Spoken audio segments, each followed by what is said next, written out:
Chapter tonight in Shiloh, the Coffee County neighborhood where black homeowners say a highway project is causing widespread flooding. Tonight, one of the residents who's been outspoken says one of the largest state employers here in the Wiregrass tried to muzzle him and keep him from speaking out against the state. WDHN's Robert Smith has the story only on WDHN tonight.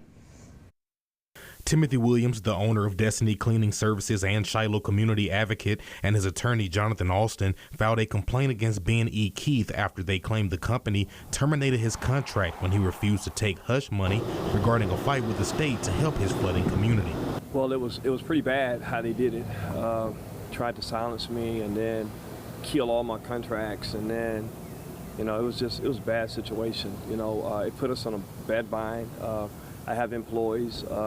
They even held up payroll. Williams claims his business contract came to an end after 3 years when he refused a random payment of over $200,000 from the company that was deposited into his account. The money has since been returned. $300,000 is a lot of money to be transferred anywhere.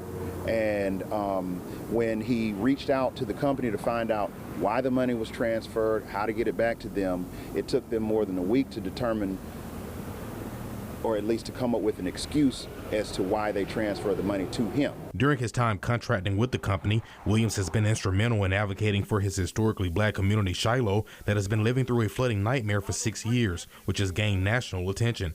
Williams and the community has criticized the state of Alabama, blaming the highway expansion for flooding issues. However, the food distribution service is contracted with the state of Alabama. The lawsuit claims the local office told Williams not to worry about the deposit at first, and then later corporate determined it was a mistake. But Alston and his client Williams believe the company and perhaps the state tried to silence him for speaking out.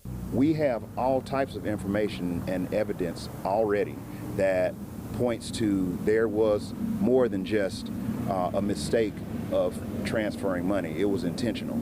And so as we go through this process, we'll be able to bring our case before a jury. Alston and Williams are seeking monetary damages of 7 figures in this case, as they claim the company interfered with the contract, conspired against him, and retaliated since he did not take the money. You kick the man that's already hurt, that's losing everything, and then he just lost his company. You just pretty much, you didn't care. You're $1 billion industry. He should be compensated for that, but they need to be punished for their conduct, and that will be in the form of punitive damages, and which is what we will be seeking, more than $1 million. We reached out to the local office in New Brockton as well as their headquarters, but neither have given us a comment at the time of this report. In Coffee County, Robert Smith, WDHN News for the Wiregrass.